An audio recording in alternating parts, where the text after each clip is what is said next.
Apple, oh, this one hits close to home.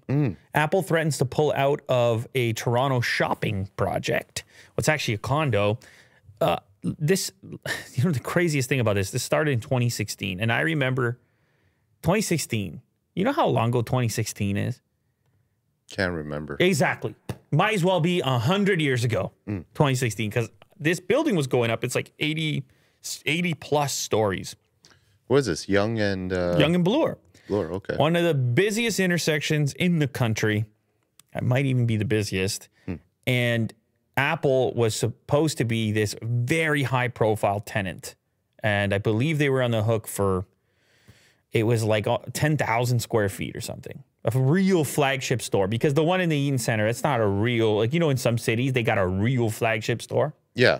You can walk in from the street, occupies a corner. It's like, ooh, look at that. Was it a flagship store? Yeah, flagship. Yeah. Might call it a flagship. And then you get the logo on there. And so it's also like a giant billboard for anyone who moves past, and you got these busy intersections. This building has been so delayed. Even before COVID. COVID obviously delayed it even more, but before that, there was some sort of strike, plumber strike, and different. A project of this scale is just insane to begin with. An 85-story skyscraper that would include significant shopping areas at the corner of Yonge and Bloor. Apple was revealed to be involved with plans for a 9,000 square foot store in the complex. It's weird because it says 9,000 there, but if you scroll down a little further, I think it says that they were interested in 15,000. Yeah. Apple's lease was for over 15,000 square feet. So I guess part of the store might be offices, like part of the 15,000. I don't know. Yeah, 9,000 square feet of retail. As part of the deal with Apple, the developer of the building agreed to pay Apple's design costs, which were estimated to be 6.24 million Canadian, which is just under 5 million US. So they're trying to make concessions here because Apple had a clause in their contract that if you don't meet these certain dates, we're going to bounce.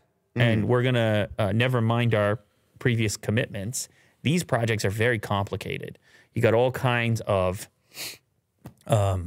different parties involved in the construction. You got all kinds of liabilities over here.